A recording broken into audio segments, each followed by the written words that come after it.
Man, welcome to the Cruxman.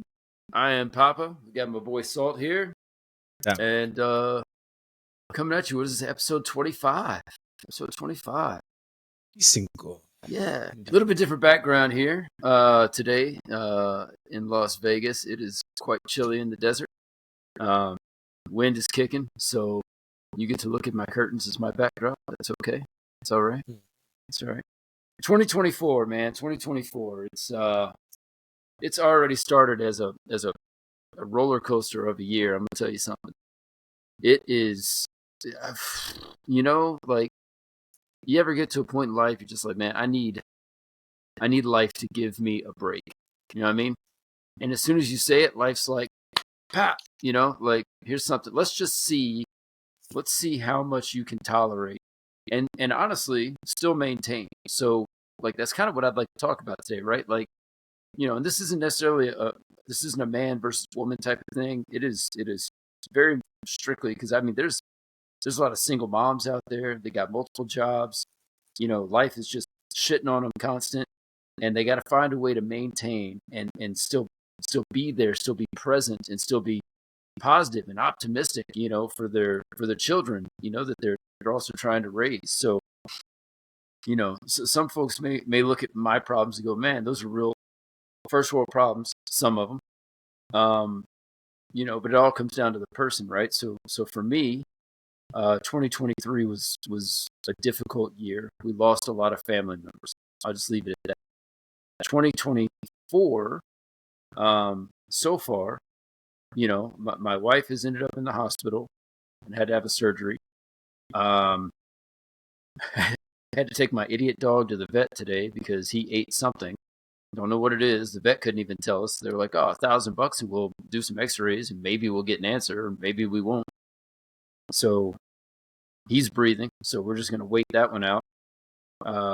My youngest got brought home from school because, vomiting and diarrhea and whatever stomach virus that is. I was away on work during most of this, driving back home from California to Vegas. And my very reliable, quite pricey truck decided to break down on me halfway, just out of nowhere. So it's like when it rains, it pours. It's about as reliable as a Samsung flip phone. You know what I mean? Hey, it's different. Wait, this is a new model. They're still working off the kinks. Is that what it is?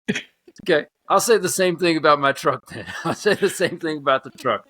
It's a new model. They're working out the kinks. Look, man, I'm just saying, but you take all of that, right? And you take somebody like me who works very, very, very hard. Like I've been on for let's call it my civilian occupation. I've been on nonstop meetings, calls, projects all day today, right? Got an hour break to come in, rock and roll with you, so we can get some more content out there, so I can maybe get some of this stuff off my chest too. And I go from this straight out to another engagement, and I'll be at that engagement till 11 o'clock midnight tonight. Not to mention, I'm up every night with my sick daughter, because my wife is now pseudo bedridden because of her operation. So how do you maintain? What and in what regards are you expected to maintain? As you Man, you peel that banana, yeah. If that's a hint as how I'm supposed to maintain, I don't want to. Yeah, it's like I don't want to do this anymore. Like, Joe, don't do it. No. It's for the kids. They said it made me feel better. I mean, you know what, man? The maintaining is, I think, so. Like I always like to say, like, life's just one big pressure cooker. You know what I mean? And I think that you have a lot going on right now. luckily, all of it is temporary. It comes in waves, right? The little one being sick, your wife kind of being down right now, in healing. These are temporary things, right? But it all just kind of compounded at one time. One on top of the other. It's like, holy smokes, you get overwhelmed. I think the key to maintaining is understanding what's happening so that you can weather the storm. You know what I'm saying? Like, for me, I should just like you know what I mean? Like, we get hit with these different things. It's like, oh my God. And all we do is just get buried and buried and buried and buried. We get overwhelmed with all this stuff. And it's like, okay, like, enough's enough.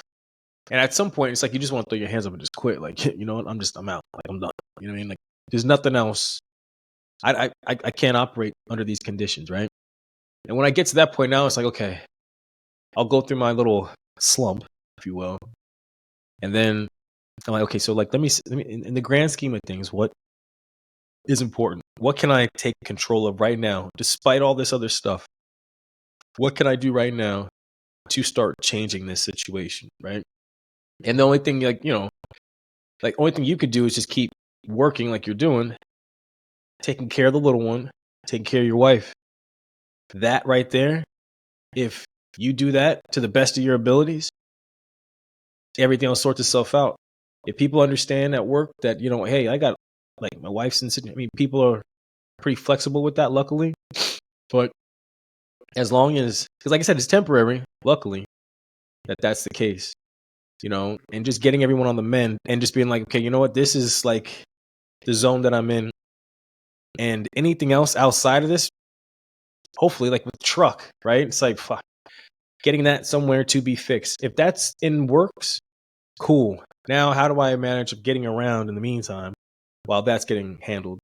So while it's getting handled, then, okay, I'll get back. I can go ahead and keep mending my little one, keep mending my wife. I mean, is it, then you got to cook dinner. You got to do there's all these different things, right? I think it's kind of like when you go like on a jog, right? If you're unfamiliar, if you've never done that before, if you've never pushed for like a 3-mile run, you're miserable. You're like, when the fuck's this gonna end? It seems so far away, but as you get used to that new level of stress, it becomes easy. It's just kind of like, okay, this is just a normal operating flow. Even like, you're getting, all these different tasks and projects and stuff with work. In the beginning, it was probably like, okay, a little overwhelming. Now you kind of found like a rhythm in it, and I think that's what only thing that happens with like with life, right? Like, it's kind of is giving you extra on top of your plate where you are already kind of feeling spread thin, if you will. Now it's like, fuck, I got all this other stuff too. Like, what do I do? If that was the normal operation, then you'd be like, whatever, it's just another day, However, because it's not, it kind of throws you like in a tiff. Now it's just a matter of getting comfortable in that new stress until it gets resolved, and then you go back to what you were doing before, So I think it's just like a. I was gonna say, so I think that's where the break and or the breaking point comes in, right? So, one, I'll ask this and we can answer it a little bit later, but one would be, it's one thing to manage the situation in the moment, which is what you just described. It's another to prepare yourself for those mental battles, and they do come with time, and you're right, 100%. The more comfortable you get living a life of stress or just constant whatever. I mean, if you're in a cell, and you're getting tortured every day, well, day one's going to suck. Day two's going to suck, but eventually you're going to be one of two types of people. You're going to learn how to mentally overcome what is happening, and you're going to get comfortable, and then it's going to be kind of like, all right, well, what's next? Bring it on. So how do you mentally prepare yourself for those things? And I think part of it, right, is your own mental aptitude, your virtues, your morals, things that you hold yourself accountable for every single day, and then will help you to maybe get through some of those harder times when you're like, legitimately, your stomach is in your throat, you feel sick, You got all this stress that is just, and it never comes at a good time, right? It never comes Never. at a good time. No It's such thing always as a perfect time. right. But it always, for me, it seems like I said in the beginning, when I get to that point in life where I even look at my wife and I'm like, babe, I need a break. Not from you, not from the kids. I need life to give me a break, like a couple of months where nothing goes wrong. Nobody dies. Nobody gets sick. The dogs don't eat something stupid. Nothing breaks down. The house doesn't fall apart. The job stresses are just gone for, like just to operate, just to be me. And it seems like every time I do that, life like doubles down, And there's a couple of ways that I can go into that, and I will later, as far as my thoughts on why life I think does that to me. I attract certain things into my life, but I think it's for a better and brighter outcome. But I'll get to that in a bit. So back to the question: how do you prepare yourself mentally to get through what could be the hardest times of your life? You don't. Mm. You know what I'm saying? Like you just don't. Like the it's like it's like kind of like what they say, like, people want to feel ready for different things, feel ready for the position, the job, or whatever. Instead of, and there's just it's impossible. People want to feel ready to have a kid, and then the thing is, once you're thrust into it, there's shit that you could not have possibly even considered beforehand. You know what I mean, you can read all the books, you can do all the things, but it's not until it's game time that you realize, like, holy smokes, it's like it's a whole different thing. Uh, I think what prepares you for these situations is just living life. You know what I'm saying? And putting yourself in different positions to continue to grow as a person. And I think if you keep growing as a person, that's how you prepare. You prepare by maturing mentally and getting outside of your comfort zone. And I think the more that you get outside your comfort zone, you kind of put yourself in these situations that are uncomfortable, that apply more pressure. The more pressure you're accustomed to handling, the better you can deal with the bigger situations that come down the road. So that was that in a nutshell. Yeah. See, understood, right? Understood. For me, I feel like there's got to be some like whether it's a cognitive, process that you run yourself through the paces of preparing yourself for stress in life, or and I maybe I will put that challenge on the table just a little bit. The man's primary focus and the stresses he takes on versus the woman's in a particular relationship. Like I feel like me as the man, like I take on the burdens of the world. Now my world are my wife, my kids, my house, the basics, right? I mean that's like my world, and then there's my extended world, which is my friends, and then uh, my business, my uh, careers, plural, uh, and within my world, there's priorities. And for whatever reason, and this is what I mean by that, man versus woman thing, in my world, taking care of myself, this may be very cliche, but it tends to be the last priority. But at a point, again, getting back to that term, that breaking point, where have you ever been there? Have you been to that breaking point where you just want to throw your hands in the air and be like, enough is enough, something's got to give, and you start racking and stacking and reprioritizing to figure out, okay, what's going to give so that I can get myself mentally healthy again. And that mental health, can include your physical well-being. If you haven't been prioritizing going to the gym, but you know that going to the gym makes you feel good, well, that's, that feeling, that's a mental health thing, right? So at what point, how much do you allow yourself to bend to get to the breaking point before you start reprioritizing and going, okay, something's got to give. What stress do I get rid of? Or do you just expand your tolerances indefinitely? I have learned that there is a time to expand my tolerances, and there is not, and that's solely based on what the objective is. You know what I'm saying? I have no problem expanding my tolerances because I feel that it's necessary for me to do so. Right? Even like back when I was working 3 jobs, full-time dad, plus going to school. I could have narrowed that down and just been like kid and maybe, 1 job or whatever in school, but it was necessary for me to juggle all of that, to do all these different things, knowing that once again, something's going to give, something's going to eventually go away, which was like school ultimately.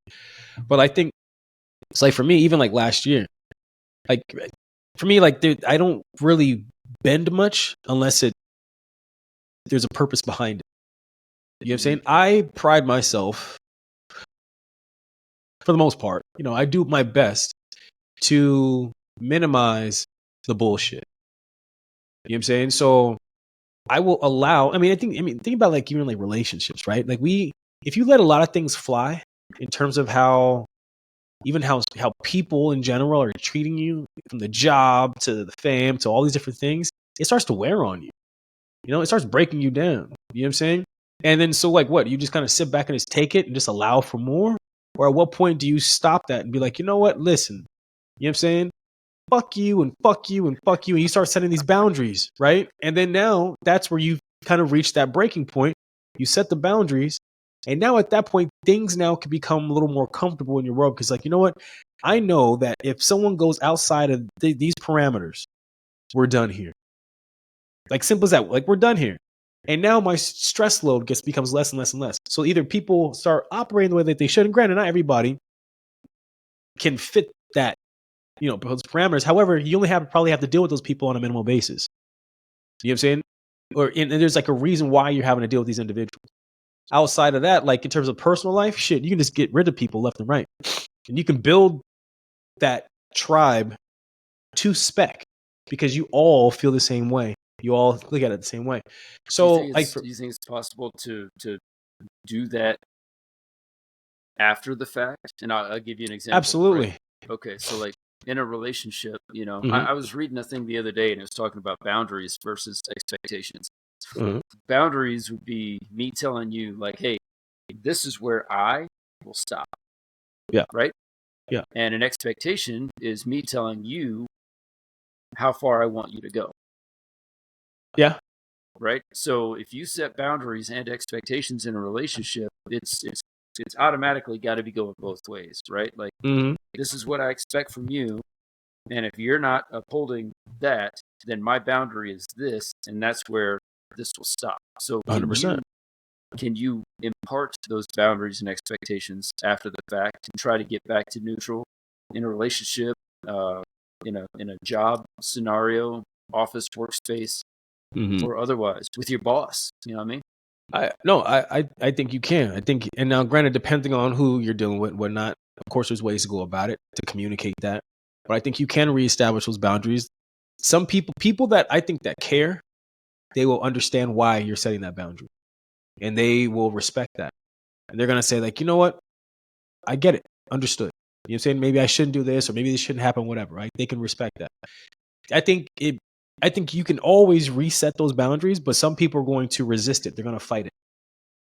It's like I always go back to habitual line steppers. 100%. And for them, they don't give a fuck about your boundaries. They're like, oh, and you know what I'm saying? Hey, like I'm trying to go. For instance, like even in our world, right?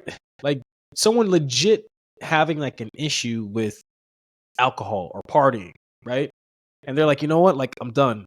And then you got people that will still press them, you know what I'm saying, and pressure them. Now, granted, it's on them to remove themselves, right? And this is where the boundary's at. And this is where it's like, you know what? We're done here, right? Mm-hmm. If you're adamant about doing something and everybody else is trying to push you to do the opposite, it's now incumbent on you to force the situation and remove yourself. or remove them or whatever the case might be so that you now can achieve that goal. So I think it can be done. Like I said, and I think those that, and I've had to have this conversation a few times last year because I was like, you know what? The status quo ain't working. It's just not working. And I'm about to have this conversation in a couple weeks too with motherfuckers. But you know what I'm saying? Like the status quo is not working. And the thing about it is that either we're not getting results or it's not sustainable. And we need to rethink this. You know what I'm saying? And I think that it's like any other thing, right? Like there is a way of operating. And I think this goes back to even that. There's a way of operating. And then when it's not working, you reset the boundaries in terms of we need a new game plan. You know what I'm saying? People, we're constantly in life changing and adjusting to what's coming to us. And we have to, right? Even in business, right? You have to stay competitive, you got to be agile. And you got to be able to take on implement new technologies and develop a new way of thinking. You got to do all these different things in order to compete in this world. So I think with relationships, it's the same thing. Relationships should evolve. But if you're not evolving together, then you're going to have to reset the goalposts to be like, hey, listen, like, this is how I see, this is what I want. Are you with me or not?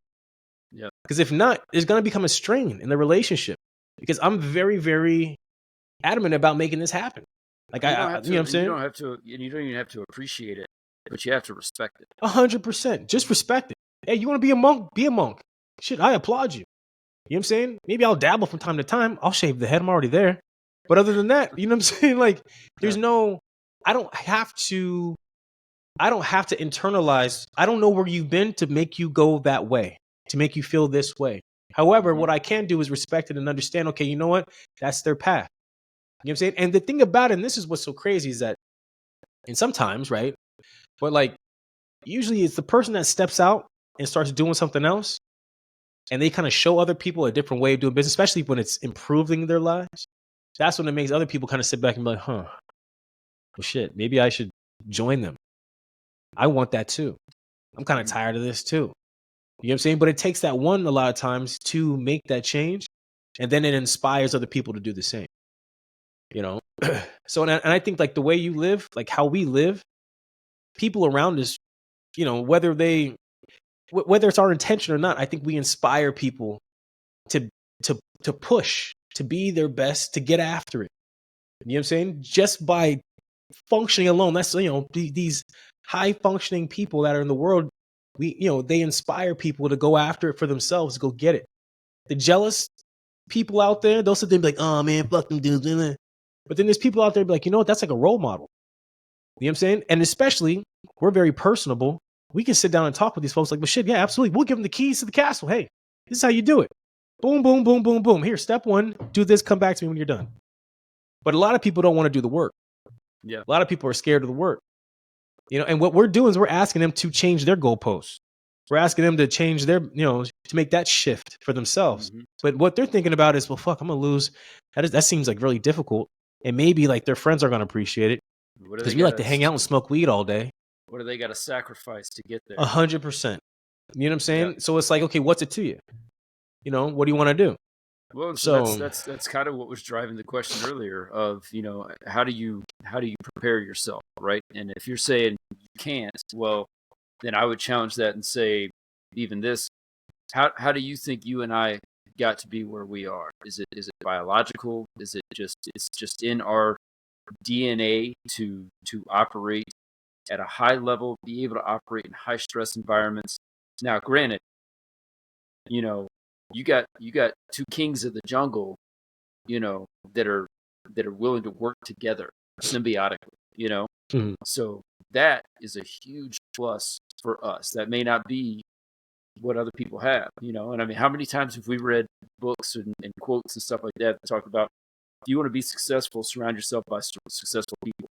So if you're willing to give the keys to the castle to somebody, but they surround themselves with stoners, minimum wage folks who sit around and bitch and moan and complain all the time. And let me say this, I'll go back to the very beginning. That opening statement about the stresses in my life was purely to build a foundation for this conversation to happen, right? Mm-hmm. Joe's gonna be okay. You know what I mean? Absolutely. I'm gonna be fine, and I'm I'm taking all these things.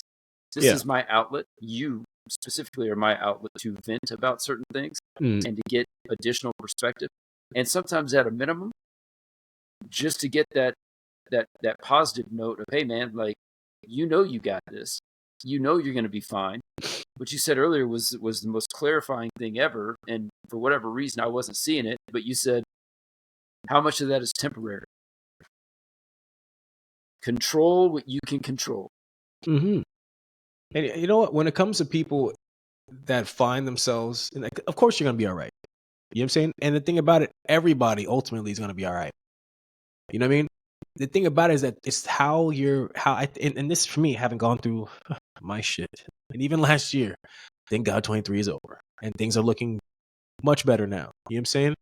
However, like last year, what I was going through was nothing compared to what I've been through prior to that in the past. You know what I'm saying? So like for me, I can feel it, deal with it. It's uncomfortable, it sucks, but you know what? Weather the storm, right? I mean, shit, it's not gonna always be sunny. You know what I mean? You gotta just weather the storm. This is why I don't get. For me, when it comes to like life, I don't get too high. I don't get too low. You know, I just don't. For me, I'm very happy just with contentment. You know what I mean? When things happen, it's like shit, hell yeah, fuck yeah, and we move on. I don't sit there and just stay there because eventually I got to come down, and then it's like, well, if I can't be happy and just in just a normal the mundane, then when the lows hit, then I'm gonna go really really low. I don't want to get too high. I don't want to get too. I just want to be content. But the thing about it is that with people, I think where they mess up is that they're looking at it wrong. And this is for me how I look at life now. This is like I want to say what's about the mental preparation. This is where I think where life in general, when it has kicked your ass and you've overcome, there's something that you learn in that process. And it is that this is an opportunity. Everything's an opportunity.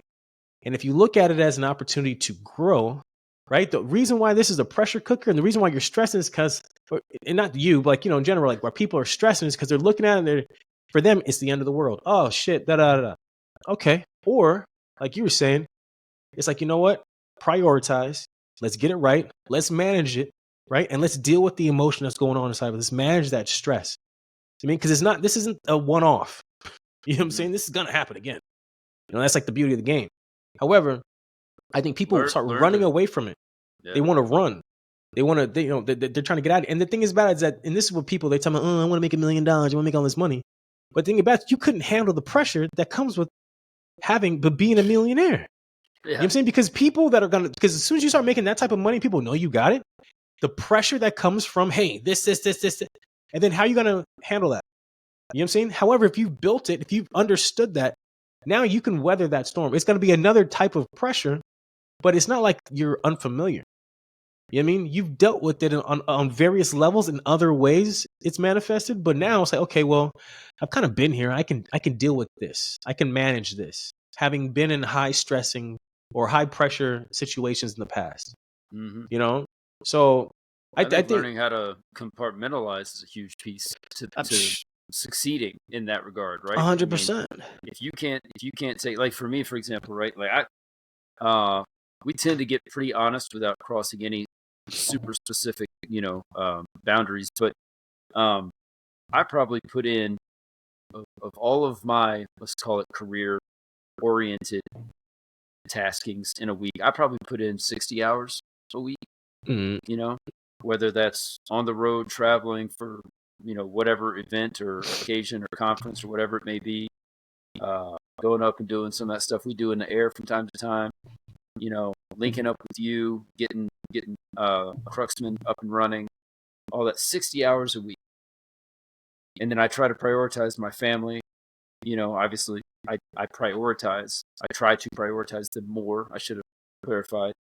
So learning how to compartmentalize from, okay, I got 3 different family stressors going on. I got 7 different work stressors going on.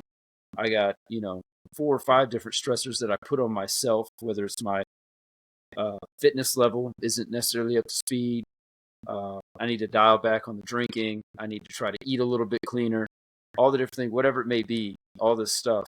Learning to compartmentalize those things, put them in different boxes, and don't ever let them blend together.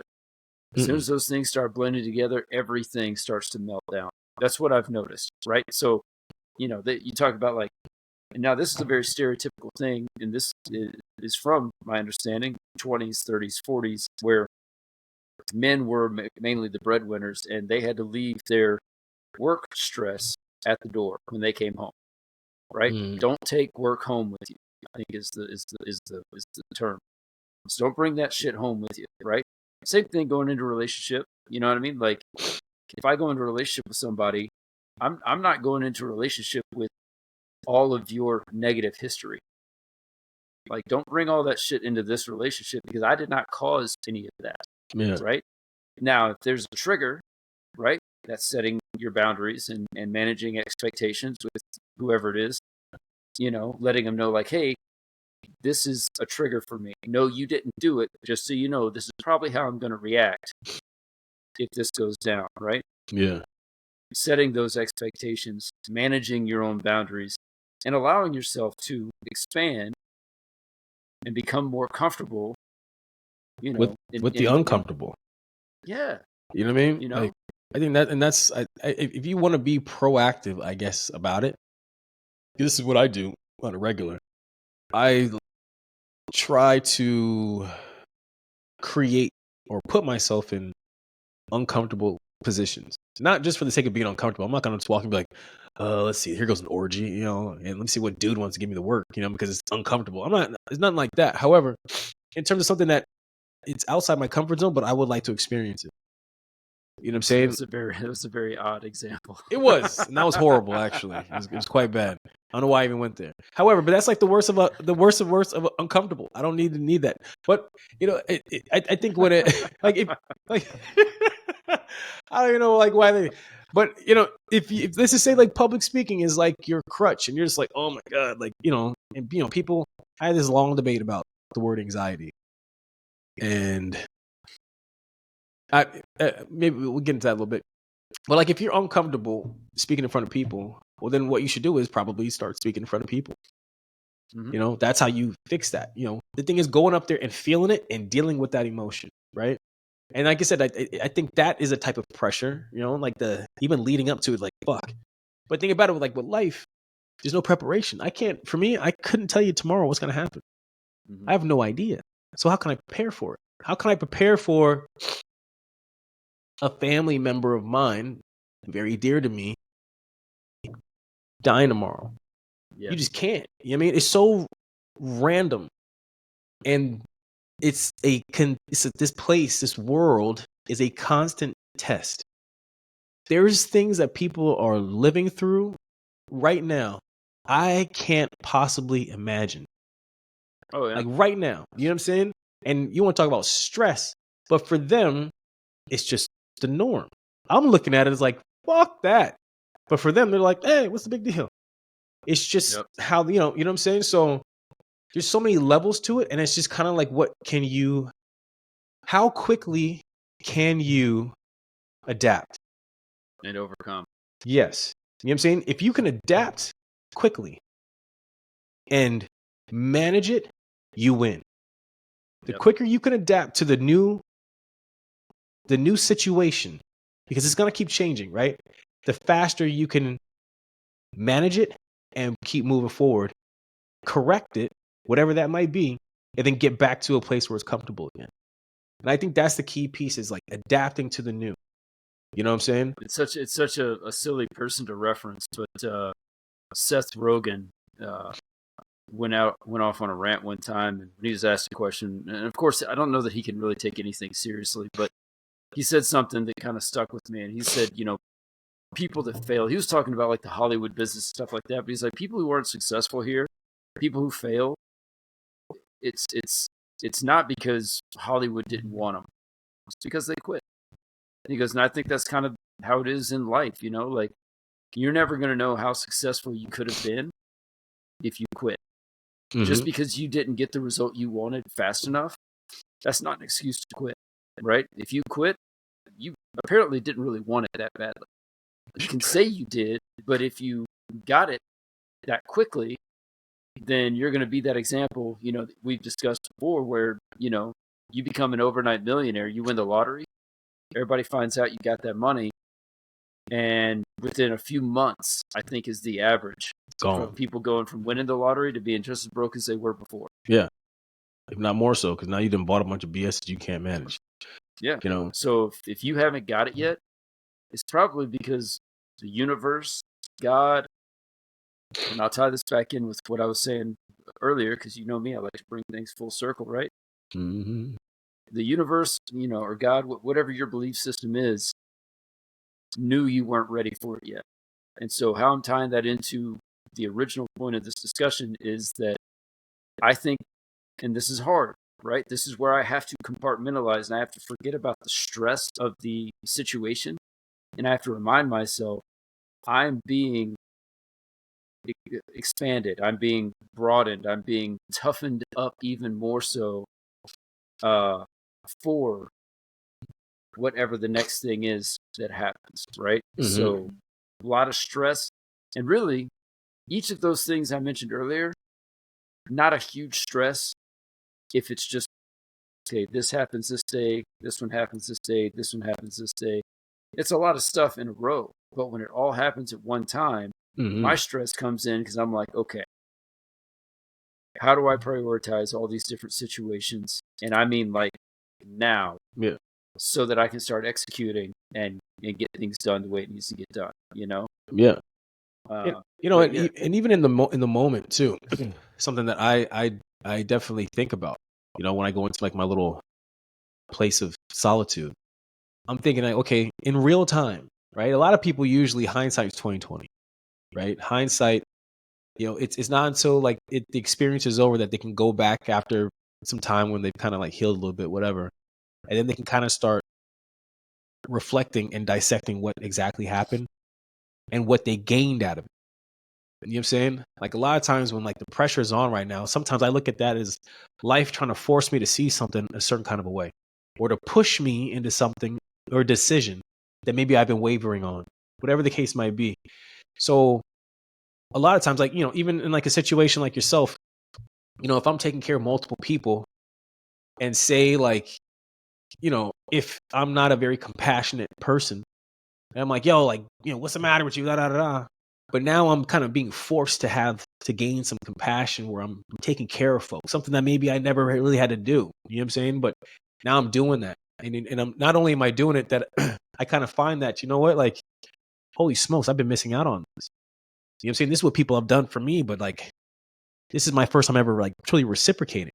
And it starts changing how you look at things, because like now you're being forced into a situation that you would have never done on your own. You know what I'm saying? When people go out and volunteer, like on purpose, they can already kind of get a sense of that. Whereas people that are very selfish, they might be forced by life to experience that, but it won't be on your terms. You know what I'm saying? Yeah. That's the thing. The more you go out there and you have experiences and you do it on your terms, you won't have to be faced with that reality necessarily by life, where it won't be. And the only reason why it's uncomfortable because you're resisting it, you're fighting it. We fight reality all the time, hence the discomfort. And because we keep resisting it, we don't want to do this. I don't want, and because we're forced to be like, oh fuck, like what about? And it's just like, because you have to. This is a part of the game. But if you go out there and some of these Marines, that are out there, they're digging holes, they're doing all kinds. I just watched the Pacific. You know what I'm saying? And I love Band of Brothers. The Pacific was its own thing. Band of Brothers is still better. However, you're talking about people volunteering to go do that job. When you come back, like everything's a joke. You know what I'm saying? Yeah. Like I didn't went through the worst of the worst, and now what they don't prepare you for, what these guys came back was the PTSD part. Now you're suffering with that piece. You know what I'm saying? So I mean, there's so many things that we just don't know. We can't until you're actually in it, and then you start experiencing it. That it's just kind of like, fuck, man. And it's just a roller coaster ride, man. Like this whole life's just a roller coaster. Completely agree.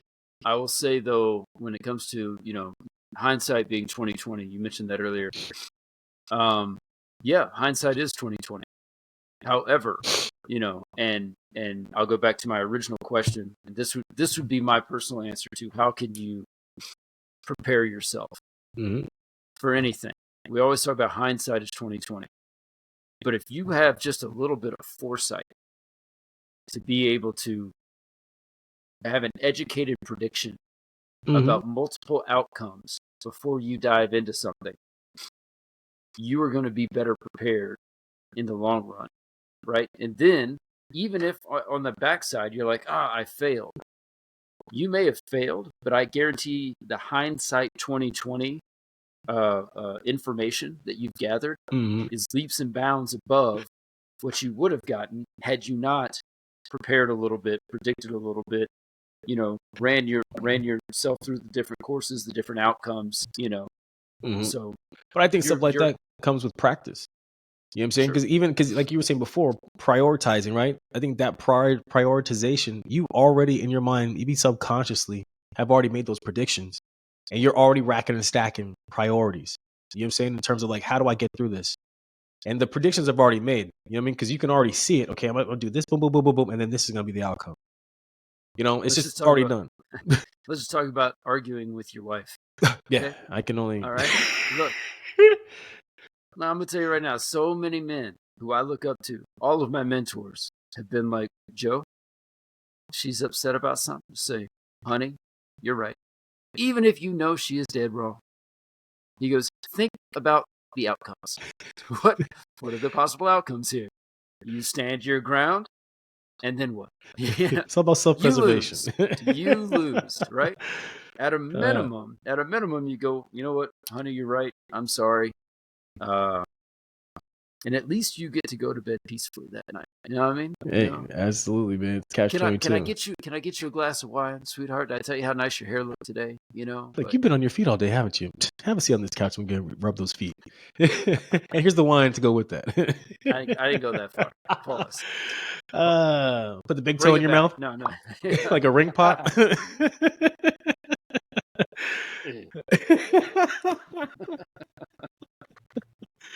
Got a little toe jam in your mouth. Oh, yeah. You know what? It's a little spicy. I like it. Tasting like Funyuns. Oh man. Oh man. But yeah. Hey, I appreciate you letting me vent. Absolutely. Yeah. There's a lot of goodness. A lot of goodness in this combo, man. I agree, man. Just keep pushing, keep tracking. You know what I'm saying? And then next you know, it's over. Yeah. The sun comes up. It'll be 2025 will be tomorrow. Indeed. Well, I know you got things to do. Go push. Everybody, this is another episode in the books. You guys take it easy. Cruxman out. Peace.